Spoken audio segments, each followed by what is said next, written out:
following is a Comfortably Zoned Radio Network production.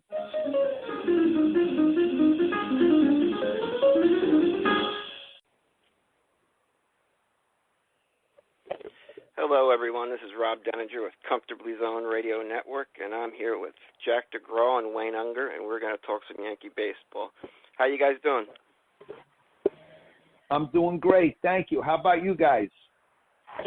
Good. How are you, Wayne? How are you, Robert? Doing good. So the big news last night was that the Yankees got their man. They landed Gerrit Cole.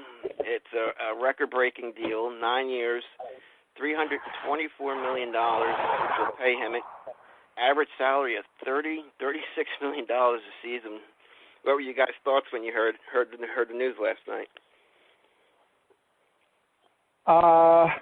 My thoughts were like, yeah, it pretty much, it was something that needed to be done, and I was expecting a huge outcry from people. Oh, they spent all this money, and of course, you know, we saw our friend Gene Hutmaker, you know, again make reference today to them being the evil empire, but you know what? Listen, you got $20 million a year coming off the books. All right, $20 million came off and that's just off of last year's numbers, not what they would have made this year. Off of last year's numbers, Didi, Betances, and Greg Bird. That was $20 million. From everything I've read, I don't know if the Yankees are going to be successful with voiding the last year of Jacoby Ellsbury's contract, but nonetheless, that's $22 million coming off next year. And then Tanaka's contract expires after the end of the 2020 season. That's $23 million coming off. So and there's rumors they want to move Happ too, right? Well, that's not a rumor. That's out there. And from what I understand, to clear his $17 million, they're probably going to – they're going to have to attach a prospect, to the deal. So basically, they're pretty much going to have to give somebody – they're going to have to give somebody a prospect to take Happ off their hands, which is not unprecedented. Okay, it's been done before with other teams. So, but you know what? This is where we're playing today. I mean, when you think about it, like you got Greinke, Verlander, Scherzer, Strasburg, Kershaw, all making $30+ million. I mean, listen, I look at it like this: if Zach Greinke is worth $23 million, then how can you say Gerrit Cole isn't worth $36 million, particularly where you're putting him? So if the Yankees win one World Series with Gerrit Cole, then, and I'm assuming he would be part of it, then guess what? It's a lot of years. I mean, I don't know what they're going to get for the last 2-3 years of the contract, but they're going to get good years there. But if they can get 5 or 6 peak years from him, well, I guess he will have been worth the money. What do you say, Jack? Jack, you there, Jack? Oh, I think you might have lost this connection. But I thought it was huge. I had that CC Sabathia feel. It was kind of like you knew the Yankees were going to acquire him. It was just a matter of when. And I heard Hal Steinbrenner was the one who talked to Scott Boras and added that 9th year.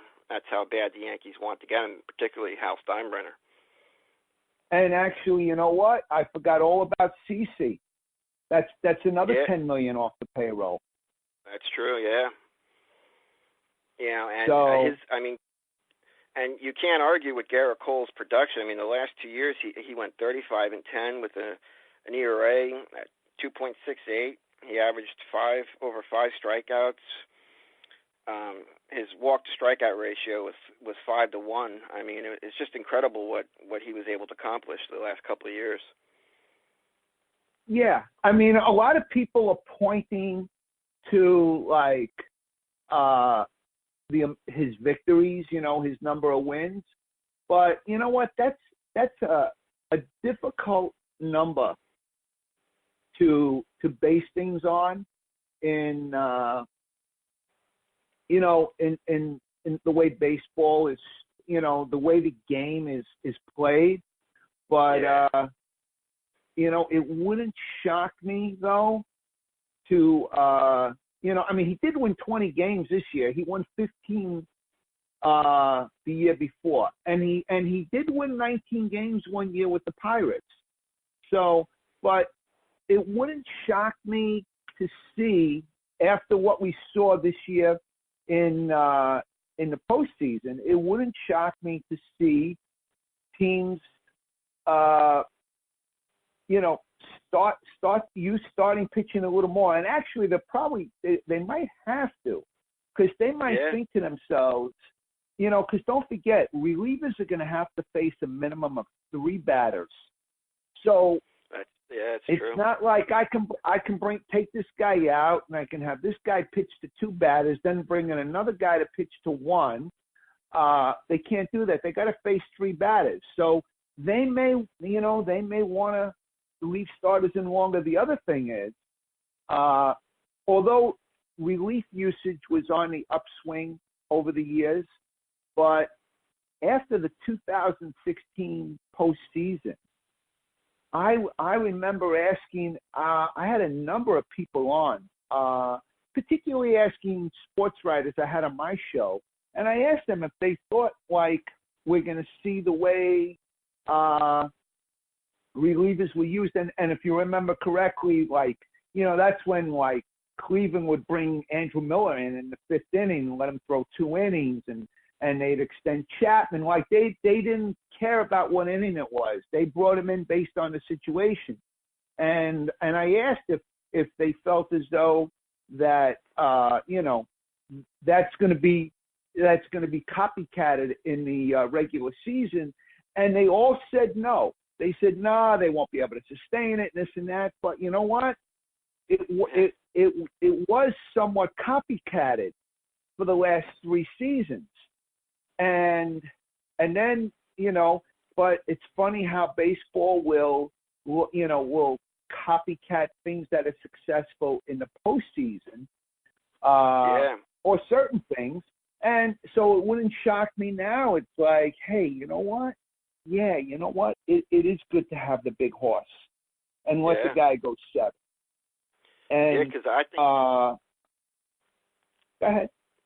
Oh, I thought the Yankees bullpen got a little bit exposed against Houston, because Houston got familiar with the guys coming out of the pen, because the Yankees had to go to the pen so early that, I thought they kind of got exposed a little bit. Whereas Verlander, that one game, even though he gave up the 4 runs in the first, he wound up giving Houston 6 scoreless innings after that and helped save their bullpen.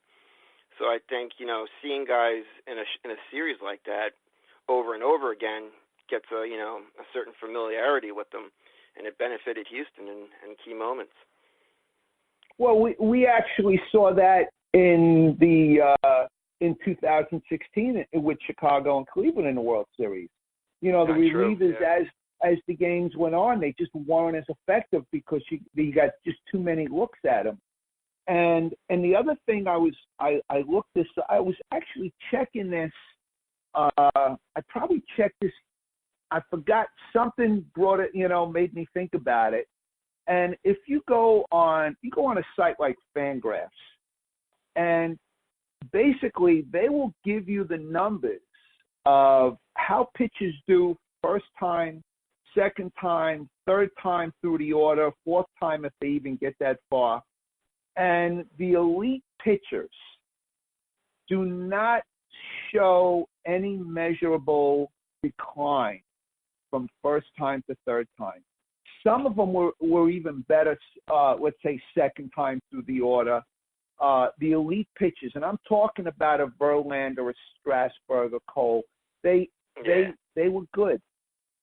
They were good all the way through, and so it just makes you wonder, like, what light bulb went off. The other thing is, it's funny. Somebody made a comment about something about salary. I think it had to do with maybe Strasburg's salary. I mean, and I got to say, I was surprised he got so many years based on his previous injury history. But it's and in general, the contracts seem to be a little bit better for the players this year so far. And it almost as though, and I made a joke. I said that Manfred told them to spend stupid because it'll save them money at the bargaining table when the collective bargaining agreement with the Players Association expires. So you never know. I mean, listen, they have the money to spend. They do have. It's not like teams don't have the money to spend, and it's not the luxury tax itself that defers them, from going over the luxury tax limit. There's other things attached to it. So I'll give you an example. So next year, let's say Mookie Betts becomes a free agent. They make him a qualifying offer. He'll reject it, and he signs with another team. If the Red Sox are over the luxury tax, their compensation for Betts will be a fourth-round pick instead of a second-round pick in the draft. I believe it also affects their it also affects their international bonus pool money. I'm trying to remember. I'm trying to remember what else there was. I'm actually pulling it up. I'm pulling it up right now. So let's see. Besides the tax, so beginning in 2018, clubs that are $40 million or more above the threshold to have their highest selection in the next Rule 4 draft move back 10 places, unless the pick falls in the top 6. Let's see. There were other things. I don't think they're showing me everything here, but I know, like I say, there's other things attached to the money itself, and the tax itself does go up. So I mean, at some point, it can be 50%. So at some point you have to say stop. Just like what the Yankees did. The Yankees said, okay, we just keep trying to throw money at problems, and now it's more than just money. It's costing us in other ways. So, it's not proven. Go ahead. The tax threshold. The tax threshold is what, $208 million? The luxury tax. Yes. Yeah, I think the Yankees right now are 208. Yeah, I think right now the Yankees are just under $200 million as far as total salary. Listen, unless they get somebody to take Hap off their hands, they're most likely going to exceed it. They probably will, but the thing is, they might be able to get under it the following year. But it's not going to be easy because off the top of my head, I know for sure Judge and Sanchez are eligible for arbitration. Yeah. And the other thing is, and then at some point, I forgot how many years. I think the Marlins pay $5 million a year of Stanton salary. I think that's going to be for 4 years, so they might be good with that, for another 2 years.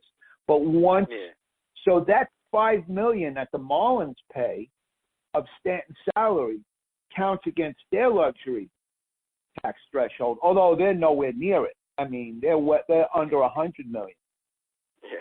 So I heard Buster Only this morning say between Stanton and Cole this year, they'll be making more money than the Baltimore Orioles this season. Well, that was crazy. It is. So, Jack is back. You back, Jack? Yep. I lost power there for a few minutes. I'm sorry, guys. Oh, that's okay. That's okay. So Jack, what are your thoughts on the Cole signing? Well, as a Yankee fan, of course I'm ecstatic about it. I mean, you had to overpay the guy. It's just the business of baseball now. And I mean, this is, to me, is like when years ago when they signed CeCe. CeCe had 5 terrific years with him. He won like 88 games. He won a few games in the playoffs. And then the last 6 years, he was 46 and 46. But I think with Cole, I mean, this gives you, you're now the favorite to win the World Series. And if it wins you a couple World Series, it's well worth every penny, just with the revenue from T-shirts and ticket sales. So, it's a great signing. But, in baseball, you never can be guaranteed you can win a World Series. It's a crapshoot when you get to the playoffs. No, it absolutely is. It absolutely is. Me and Robert, we were talking about the luxury tax and where this puts them. I mean, unless they get somebody to take half off their hands with his salary, and of course that means like kind of giving away a prospect to have somebody take half off their hands, they will most likely go over the luxury tax. I think they can be under it next year with Tanaka and Ellsbury coming off the books. I think they can be under it. But, the luxury tax threshold has not gone up very much, actually. I mean, from 2019 to 2020, it goes up from 206 to 208, and then at 21, it goes to 210. Those aren't huge increases. I think that's something you'll see increase substantially with the new collective bargaining agreement. I hope that baseball, the owners and the players are not stupid enough to have any kind of work stoppage, because attendance in after the 94 season, attendance in 95 was down by a lot. I mean, people were pissed. It's amazing that of all things, it was Cal Ripken's consecutive game record that helped bring them back, and the things that he did, okay, and the rest of baseball caught on. What he did is he was the one that started that whole thing with throwing balls into the stands, spending extra time signing autographs and things like that. It was crazy, but man, they were going to lose money. They were in trouble attendance wise, and they still had great TV revenue, but not and marketing revenue, but nothing like they have today. Nothing like they have today. Well, Ripken was just a great ambassador for baseball. I heard many stories when he would stay like an hour after the game and just sign autographs for fans. And I think another thing that happened, that's when baseball started to turn like a blind eye to, all the steroid use with Sosa and McGuire and stuff. And, getting the home runs got people interested again. So I don't think they could afford another work stoppage. It would just, kill a lot of kill a lot of the love for the game from fans. I remember when McGuire broke Babe Ruth's record, people on my street were banging pans outside their houses. I mean, I never heard my block like that before or since when it came to sports. I mean, I remember the home run, and Cal Ripken, yeah, he had a big impact too. Well,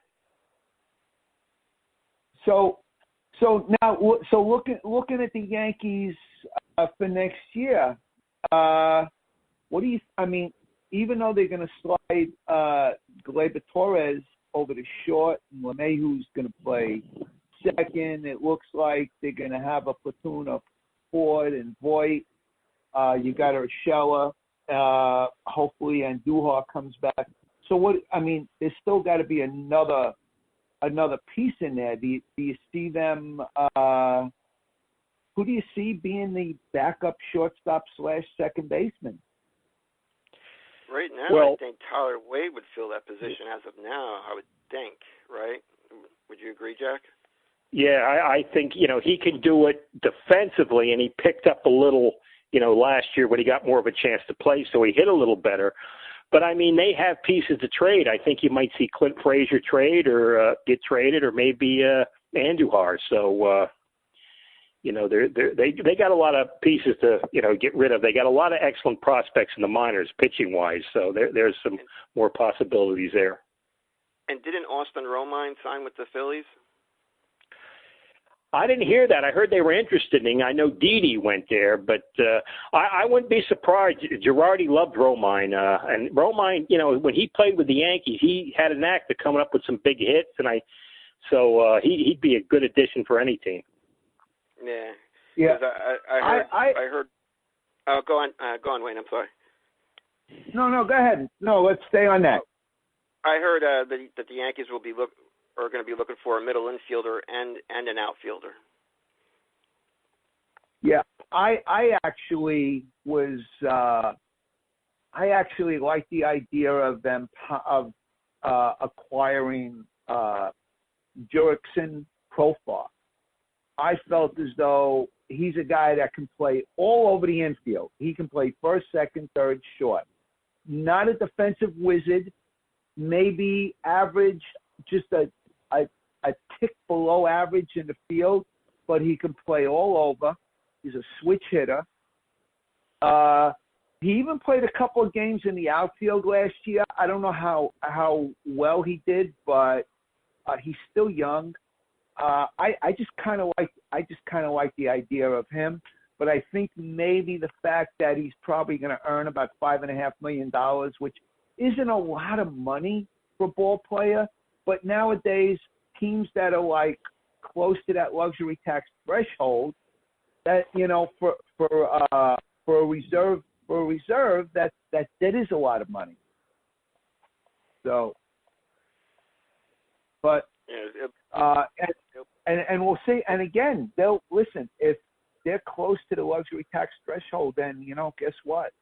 Tyler Wade will probably be the guy. Well, Wade's played a little outfield too. I mean, they've tried to make him an outfielder, but like you were saying, Wayne, that guy you mentioned, that'd be an excellent addition. You do want somebody who can play all over. They could fill in for everybody. They wind up playing 60, 80 games a year, and a guy like that is worth their weight in gold. Yeah, but he was traded already, so that ship has sailed, unfortunately. That's done. That's done. That's done. Another guy who can play second and a little bit of short, but again, he's they wouldn't go for him because again, too expensive. Not to mention the fact that he wouldn't sign to be a reserve infielder. Is Cesar Hernandez, but he's an everyday player. He just, I guess the Phillies themselves, they non-tendered him. They were saying nah, you know what? They just didn't want to pay him $11 million. So it's kind of crazy, but I guess they were watching their pennies too. Wasn't there talk too of Lindor from the Indians? Maybe he was available. I didn't think they were going to go for Lindor. And when you think about it, like with Lindor, he's still going to make a lot of money. Okay. Yeah. He's got 2 years left of arbitration, and so you need to find a team that can do two things: that can afford to pay him, have that immediate need at shortstop, okay, and on top of that, have the prospects to give up and the willingness to give up the prospects that it's going to take to get a guy like him. So I mean, he made $10 million. He made $10.8 million last year, and when you think about it, like, I mean, he hit, he had as a shortstop, he had 40 doubles, 32 home runs. He stole 22 bases, played fantastic defense. He's a heady player. Last year was the first time since he became a full-time player that he had a little dip in his games played. He had some nagging injuries. He still played in 143 games. But before that, he was, had 158 or better games the last 3 years before that. So he's not a guy who's going to come cheap in acquiring him and paying him. So I don't know if he's getting traded so fast. You have to look at, what contending teams need a shortstop and can afford to pay him. So the Dodgers actually don't really need him. The Astros don't need him. The Red Sox don't need him. I can go on and on. So what do you guys I don't think know how, about Betances? Do you think the Yankees can sign him back at a reasonable price for a one-year deal? Because it's out there that he's looking for a one-year deal to up his value for the following season. I would love that, but I still, I don't know if they're gonna allocate that money there. Yeah. Yeah, I think one of the things too with Betances is he went to arbitration a few years ago, and I think Randy Levine, had some unkind things. Yeah, so that could play a part too. Yes. I mean, personally, I'd love to have him back. Yeah. Randy Levine. Let's. Jack, you were very kind in the way you put it. Randy Levine was an absolute asshole as far in some of the statements he made about the negotiations.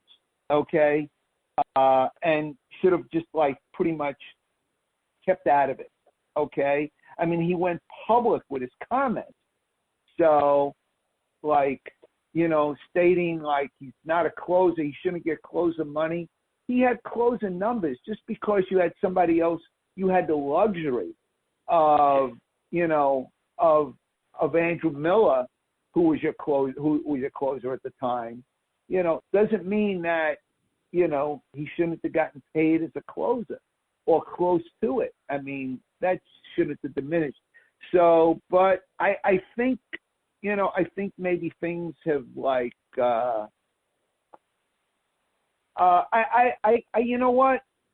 think maybe that might be buried at this point. You never know. I mean, listen, Carlos Beltran became the manager of the Mets. There was some perceived friction. Yeah, and I heard Betances attended some kind of dinner party or some kind of event for Carlos Beltran. He was the only member of the Yankees who was there. Oh yeah, but what I'm referring to is Beltran became the manager of the Mets, and all his years with the Mets were not without friction between management, the fans, the press, you know, oh, he was injured, and they killed him. They killed him for taking that cold third strike on Wainwright's, you know, that had ended, you know, I mean, like, and like, you know what? And a lot of baseball players have said Babe Ruth wasn't hitting that pitch. Okay. So, you know, that was just one hell of a knee buckler. But, and yet here he is, you know, manager of the Mets now. So you never know. The Phillies need to address their bullpen. That just totally collapsed on them last year. I mean, Robertson, Hunter, Dominguez, they got nothing out of them. Nothing. And I think somebody was it Neshek or Cishek? You know, I mean, their bullpen was just horrible. Their starting pitching wasn't much better, but their bullpen was horrible. So, you know, they need to address it. So that's definitely a possibility. Betances to the Phillies. I mean, Girardi's bringing all these guys in that he feels comfortable with, and you know, Betances would be a welcome addition to the Philly bullpen. Well, it's really been more rumors than anything else.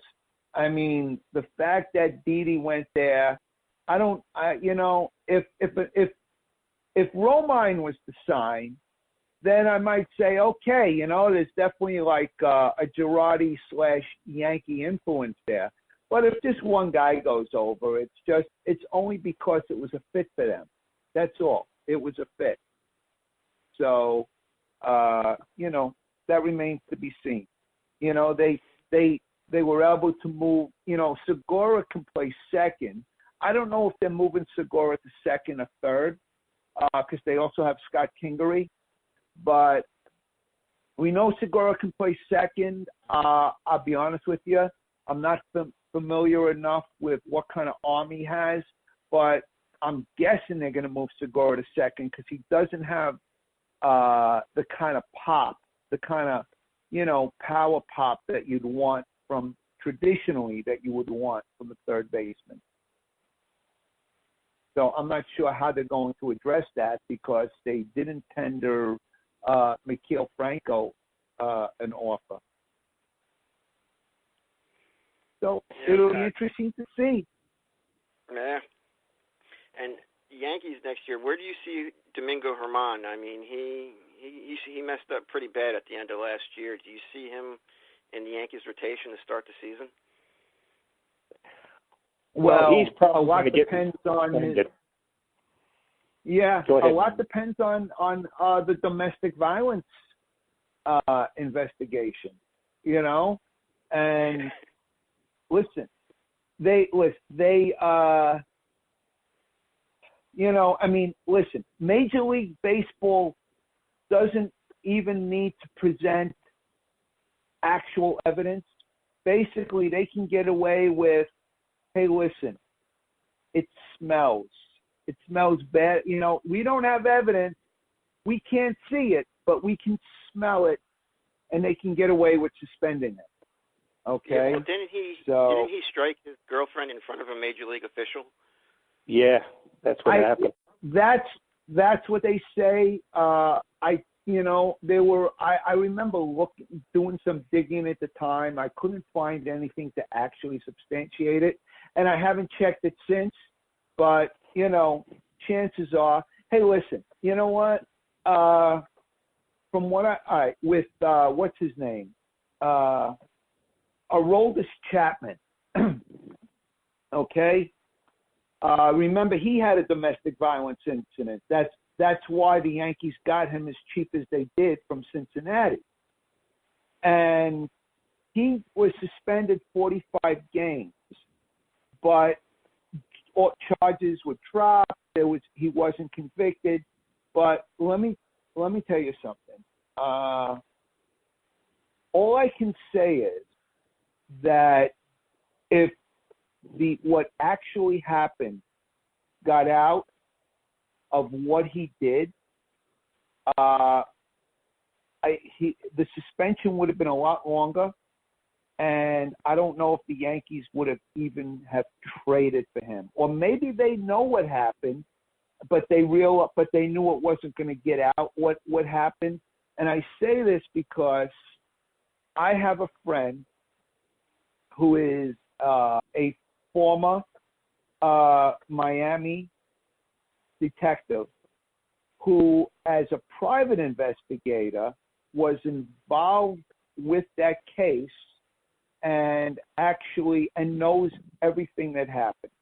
And what Chapman did was beyond just striking a female.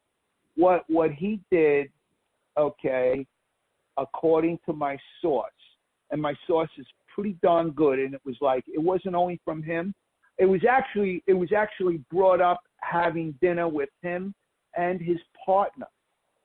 And this was the first time I had met his partner, and we were talking baseball.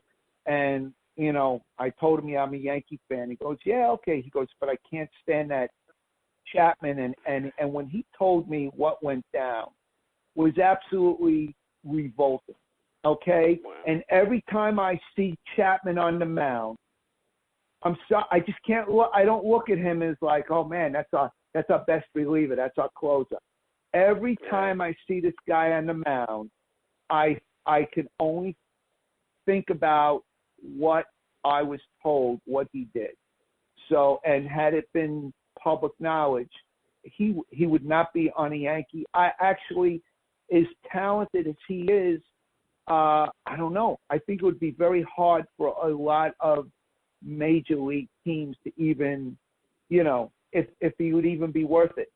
But, the backlash they would get to signing him. That's how horrendous it was. And I won't say any more.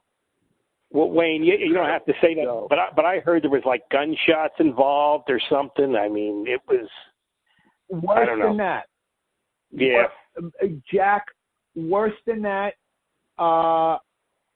You know what? When Robert presses the button again to end the recording, I'll tell you guys. Okay. But I, just don't. Just want to protect myself legally, but I do trust the source that it came from, because it wasn't even from my friend. It was from a guy I just met, and like you can see, like basically they were involved with they were, well, the last part that they were involved in is they escorted the woman back to the house, okay, to gather her things. And she was trembling. She was afraid that he would be there. And basically, and this guy was so angry that he said, I wish he was there. He was like, after what I heard, I wish he was there. I wish he would have tried something. I wish I had an excuse, so forth and so forth. So I'll just leave it at that. So, well, personally, I thought they should have kept Andrew Miller at the time instead of Chapman. Yeah.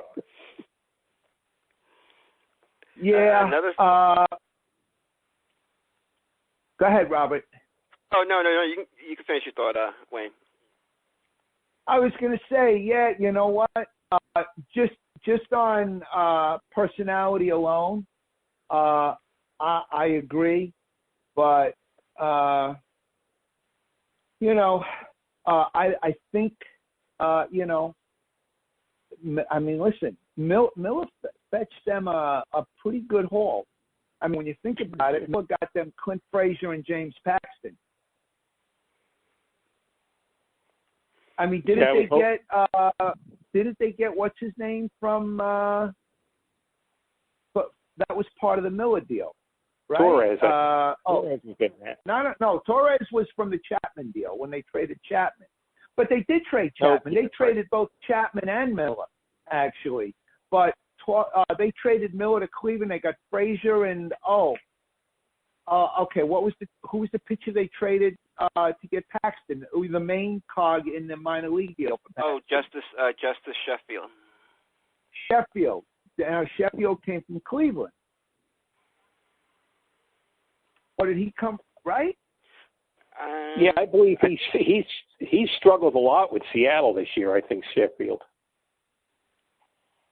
He did, but he's young, so. Wayne, do you know how Andrew Miller did this year with the Cardinals? He didn't have a good year. Yeah, that's what I heard. Have a good year. That's what I heard. And I don't. And last year he was hurt. You know, he was very sporadic. So I'm looking. Actually, I just pulled it up. But yeah, he was sporadic. He I mean, a lot of pitchers got tagged for more home runs that they have in the past. But he got tagged for 11 home runs in 54 innings.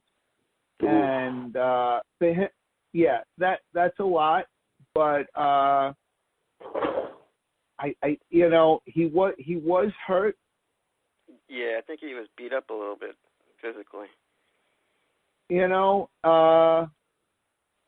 so I'll tell you. Okay, so I'm looking here. I'm looking for his. All right. So his splits. He did a little bit better in the second half, but he still was getting hit. So it's hard to say. But you know what? He's still on. You know, he's still under contract. And I think they signed him to. I think they got him for 2 more years. Yep.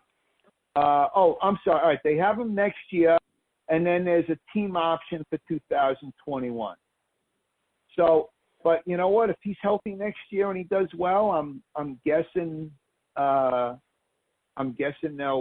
they'll exercise that option. It's a $12 million team option.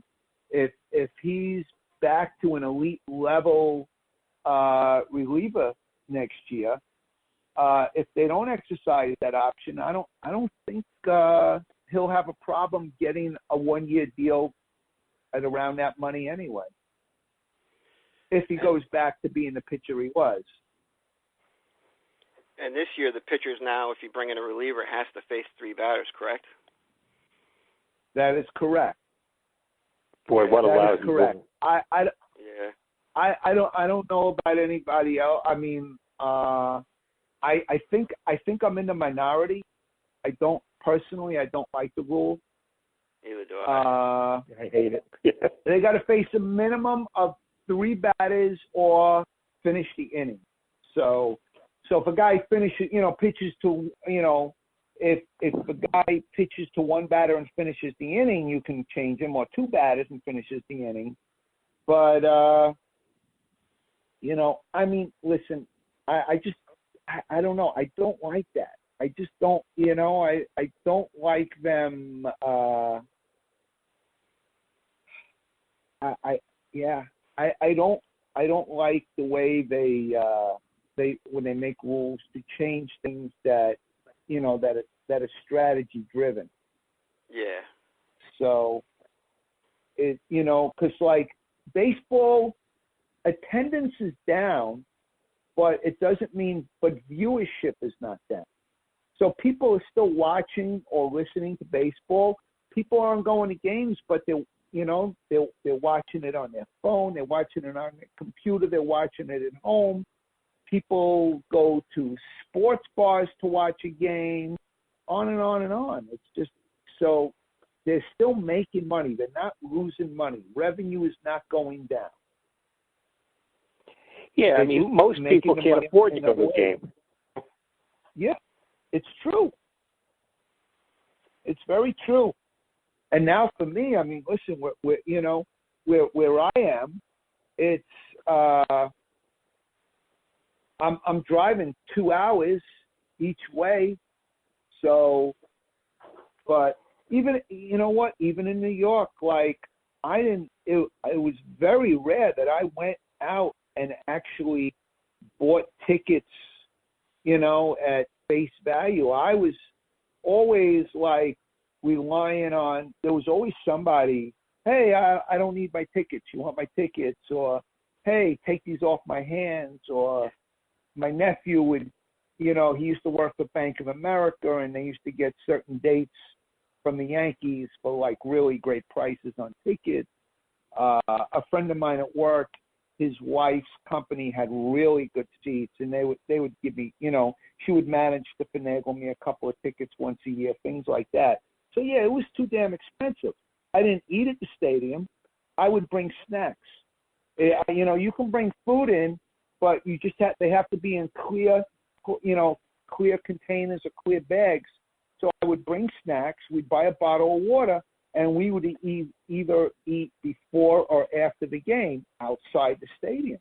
I mean, because the food in the stadium, personally to me, I think it sucks. And then, of course, it's way, way overpriced. So why would I want to eat at the stadium? So no, you have to eat outside. Yeah. So, and anybody listening, okay, if you go to Yankee Stadium, right over there on 161st Street, if you're walking toward the concourse, so if you're walking, all right, so if everybody should know, if you're standing outside the stadium by the train, you walk up the street, walk up 161st Street on the side of McDonald's. I think it's about a block or two up. There's a Spanish restaurant there called George's. Highly recommended.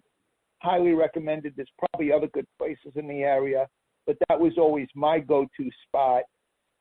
Of course, now, and when I no longer lived in Jackson Heights, which was a mile and a half from Shea Stadium or Citi Field, my go-to spots before or after the game were either Pizza Sam on 89th Street and Northern Boulevard, pizza or good Italian food, or I would go to my favorite Colombian restaurant on 83rd Street and 37th Avenue, just a block and a half away from the 7 train.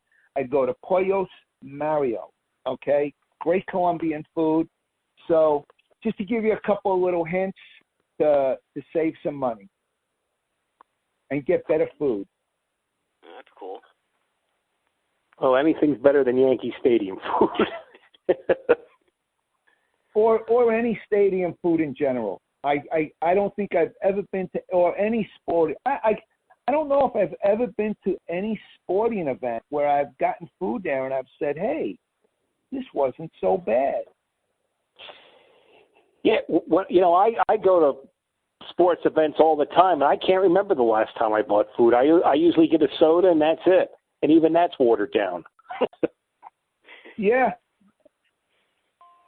Listen, Jack, if you knew how much it cost them to do a cup of fountain soda, the most expensive ingredient is the syrup.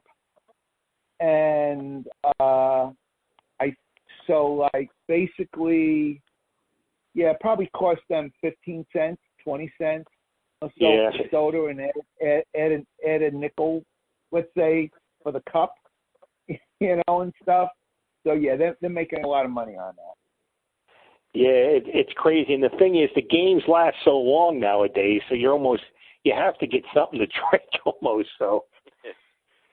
And another thing, guys, you want to see the price of the spring training tickets for the Yankees. It would make your jaw drop. It's like they're in the scalping business. A game on Tuesday will be $20 cheaper than a game on Sunday. It's absolute insanity. The tickets for the Yankees and the Red Sox are $98 for spring training. This is spring training. Don't get me going on this. Forget it. Holy cow. Well, and I'm gonna, Robert, I was talking to Jack last year, right before spring training started, and so I moved to Florida, and I live in the Orlando area. I moved here in July of 2017. So 2018 was the first time I went to spring training. And I was like really excited. Oh, this is great.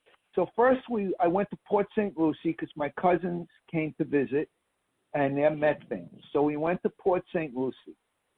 And then a week later, I went with my son to Tampa, my older son, and we caught the Yankees.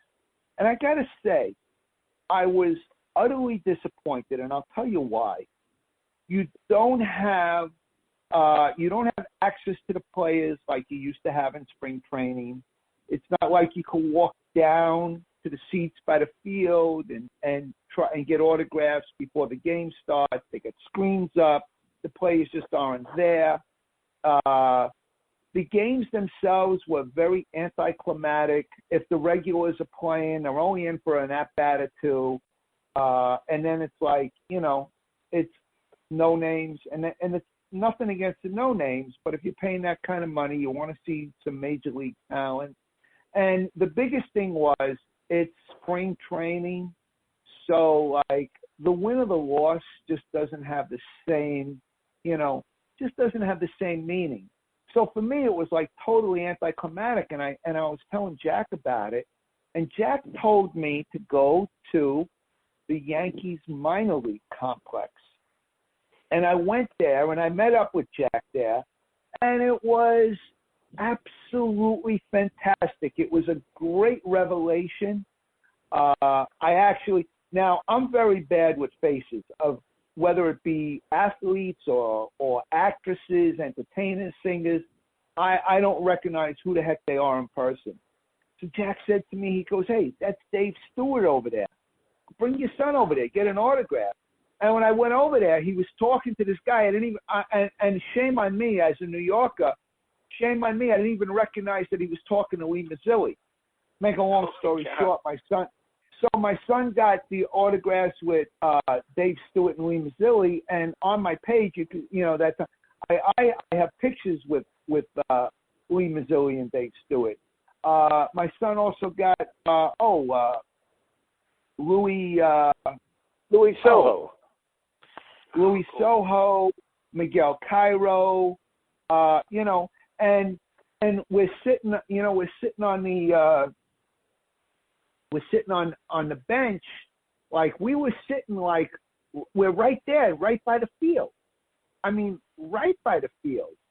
And I'm sitting there watching the game.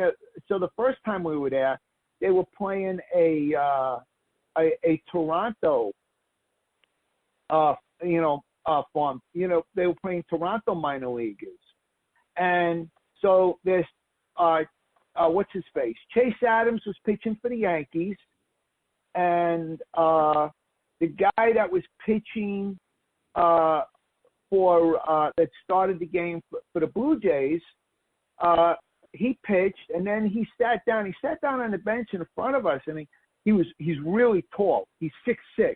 His name is Jacob. I can't pronounce. I'll do the best I can. Wagaspak, and he got called up. He actually, made 13 starts for them this year. Wasn't terrible, 6'6", big tall guy. Turned around. "Oh, I'm sorry, I'm blocking you guys." And I'm like, no, don't worry about it. This is your job. You stick just where you are. I mean, like the guy was sitting right in front of me. It was, it's just a fantastic experience. So that's like when I do go to Tampa for spring training, we're going to the minor league complex. It was a much more enjoyable experience. Well, I think I've mentioned before, Wayne, when I come down here in 2005, in the experience of spring training to now, there's no comparison. It was so much better years ago. And like, you were saying, go over to the minor league complex. They start like the 20th of March this year, and they'll go through April 6th, and it's just fantastic. It's a tremendous experience, and I hope to see you down there a couple times, Wayne. Oh, yeah, I'm sure you will. I am sure you will. So anyway, gentlemen, I must leave you guys. It was a pleasure having you on, Wayne. Well, thank a lot, Wayne. You brought a lot to the show. Oh, thank you. Hey, listen, I'll see you guys on the circuit. That sounds good. Great. Sounds great. All right. Have a good day. Bye-bye. You too, Wayne. Jack, I just wanted to ask you, I was curious. I know Miguel Andujar, he'll be healthy this year. And with the, Urshela, I mean, do you think they're going to platoon those two, or do you think one of them will win it out in spring training? Do you think there'll be a competition? There's definitely going to be a competition, Robert. But I feel, I mean, you have to play these guys. I mean, you have to give Andujar a chance because this kid can get a lot better. Offensively, he's excellent. Urshela has a tremendous mitt. Go ahead, Robert. I'm sorry. Oh, no, I was going to say, his rookie year, I mean, he did things only DiMaggio did as far as production. I mean, he hit 47 doubles. He batted .297 and drove in over 90 runs. Those are kind of numbers only DiMaggio put up as a rookie. Yeah, well, I mean, he's got an excellent bat, and I mean, defensively they were working with him last year, trying to improve his range, trying him to take a step or two in closer. The problem is not catching the ball. He's having trouble throwing the ball, and he was having some problems with range, and they're working on him. But you get a bat like that. I mean, even if they trade the kid, I mean, he could bring a lot in return. But somebody like that could come back and haunt you for years. Yeah, because opposing players, said they would get up at the top of the dugout to watch him at bat because they said he could rake. I guess, the new terminology among the millennials for hitting is rake. But they said he was the one guy they would get up to watch. He was that impressive. Well, when he hits the ball, it just makes a different sound. He's right on it. It's like a crack, like you don't, it's only a special few can do that. It'll be interesting this year. I mean, if we stay healthy, we do have a good team. I mean, we'll have to re-sign Brett Gardner to play center while Hicks recovers. But I mean, if we stay healthy, we got a pretty potent lineup and now a solid rotation. Well, I mean, with the talent they have, all the good young talent, I mean, they're going to be good, Robert, for the next 5 or 6 years. So, getting Cole now, it never guarantees, he can win the series because you get in the playoffs, it's a crapshoot. But, I think we mentioned before, you get tired of missing out by the series by 1 game. You get tired of missing out the series by 2 games or a handful of games. I mean, a guy like Cole could be definitely be the difference maker. So, I think, go ahead, sorry. Robert. I was going to say, prior to signing Cole to this mega deal, I think the most the Yankees ever gave a starting pitcher was Tanaka at 7 years, $155 million. So, I mean, the Yankees were hell-bent on signing him, at no matter the cost. Well, I think when Strasburg signed that big contract a couple days ago, you knew the Yankees were going to have to up the ante, but that's just the business of baseball now. I mean, you're hoping the guy gives you 5-6 good years, and which he should be if he stays healthy. You never know; he could hurt his arm in spring training, and then maybe the back end of it, he might, decline. Which that's just that's just life. You get old, as you get older, you go downhill. Yeah. This morning I remember waking up, and one of the first thoughts in my head was I remember when Don Mattingly signed his 5-year, $25 million contract, and I couldn't believe that he got $5 million a year. And here we are in today's age, and players they're making over 30, almost 40 million a year. I mean, it's come a long way since then, and that was just back in the late 80s, early 90s. Yeah, it boggles the mind. I mean, the prices, what the players are getting, and the prices of tickets and food, and it's a shame in a lot of ways because the people who really love the game, they can't go anymore, and that's that's sad. Yeah, and spring training pitchers and catchers report late February. February 12th. So it's basically Geez, about 61 days, less than 9 weeks. So, it's right around the corner. Yeah, we'll have Christmas. Next thing you know, baseball will be starting. Yeah, I mean, some of the guys were down here at the complex, in November, early December, they were working out, and a lot of them will come back in January, and then, they'll go home for a week or two, and then before you know it, we're, the exhibition season starts the 22nd against Toronto, so it's not that far off. No, and we'll talk again because the Yankees, they still need to shore up their backup catcher, then another middle infielder, and an outfielder, and possibly another bullpen arm. So we'll have some news to talk between then and now. Yeah, I mean, maybe we can get together before Christmas and do another show and stuff. Oh, definitely, yeah. I just want to ask you something, Robert. I don't want to bring up a bad subject, but I know Eli played with the Giants the other day. Did they get a first down in the second half? No. Okay. I mean, Eli, they looked great in the first half, especially they were taking shots downfield. And one of the reasons I think Coach Shermer should be fired is because he's a terrible game. I mean, he doesn't make adjustments. He doesn't know how to make adjustments. And when it comes to situational football, he looks like a deer in headlights. I mean, the second half, the Eagles' defense was pressing the Giants' receivers, and they made no adjustments. It pained me to watch. I mean, they instead of trying to run the ball right down their throats, they tried, running. It made me mad because the Giants should have won that game. They had a 14-point lead going into halftime, and they couldn't get a first down to save their life. They were 3 and out their first 3 possessions. I do think they got 1 first down in the second half. Okay. I think they got 1. But, Eli looked great in the first half, throwing the ball downfield, and the coach got conservative in the second half, and he didn't know how to adjust to the adjustments the Eagles made. Were they dropping passes, the Giants? Yeah. Slayton in the second half, even though he had a great game, dropped a pass that would have converted a third down. There were a couple drops. The receivers were playing them close, but you got to be able to make those catches.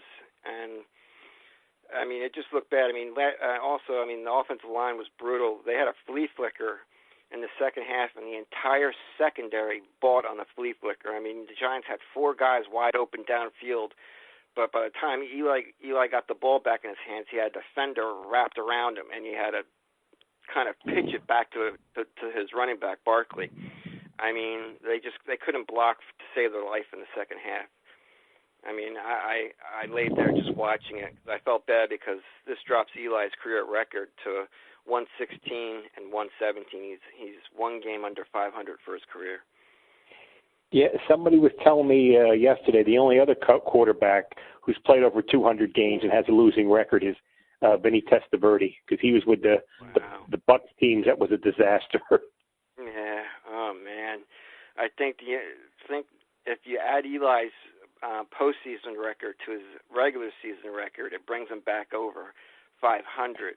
I mean, you can make that argument, but the regular season, he's now a game under 500.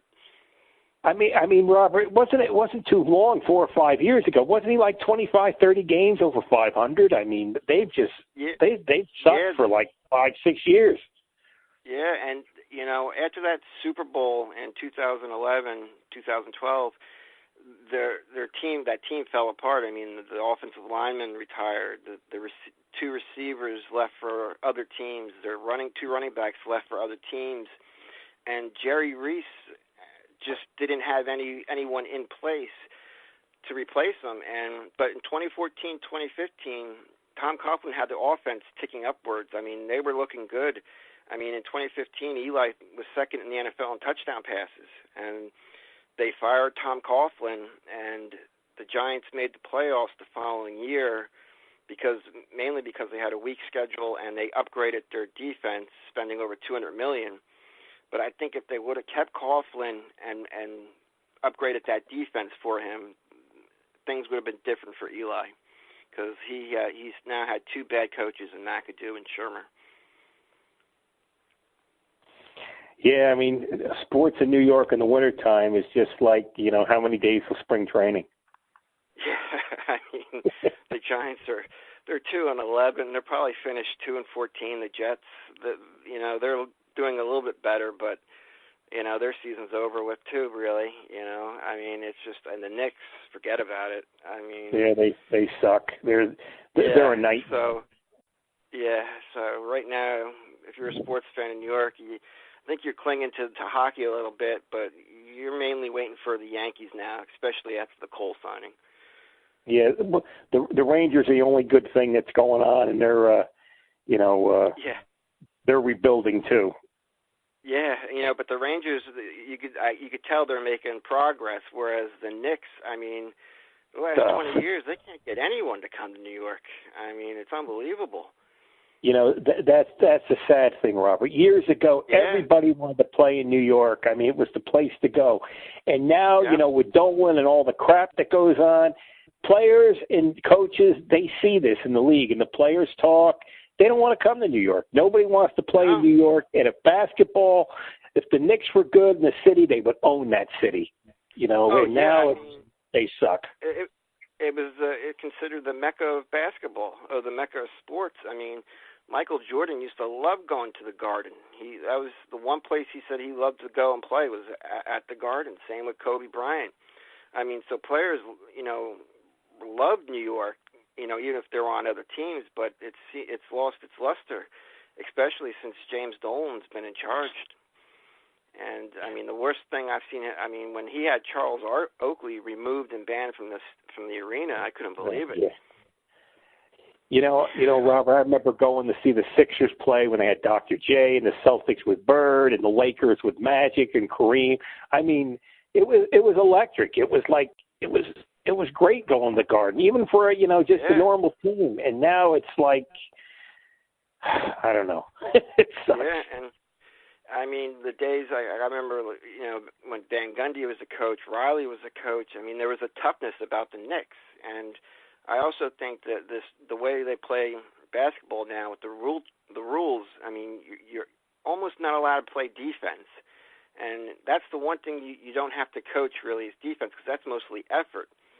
So when you got these teams that aren't allowed to hand check and keep an opponent in front of them, it makes it a lot harder to guard your opponent, and it makes for a wide open, people shooting wide open threes, driving the lane uncontested, and you need to have players that can score now to compete instead of defensive players.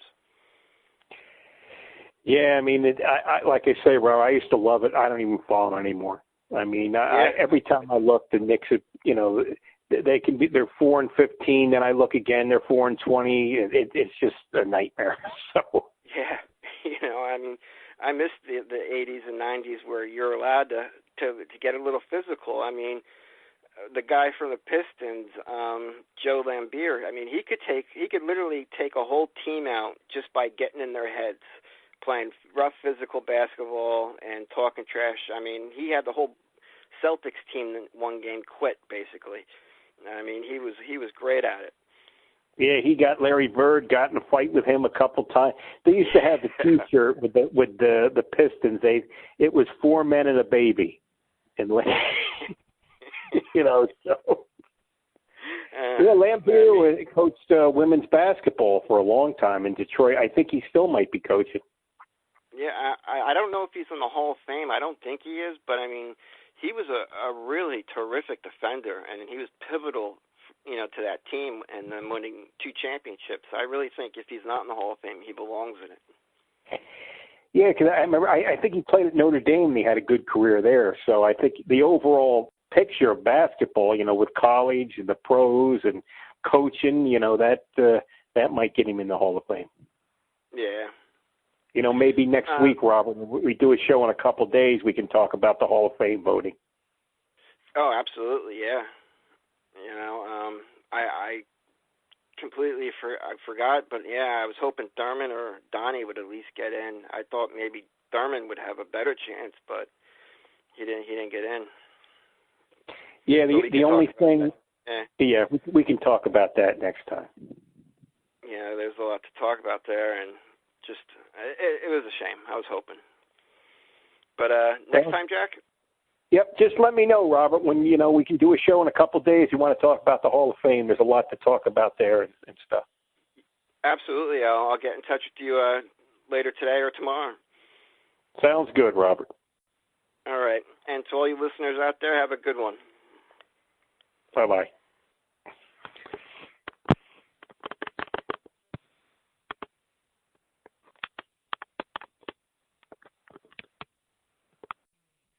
The proceeding has been a Comfortably Zoned network production.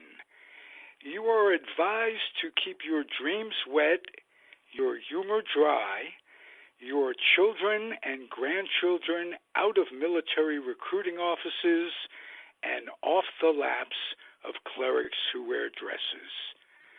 Thank you for listening, everyone. Happy trails.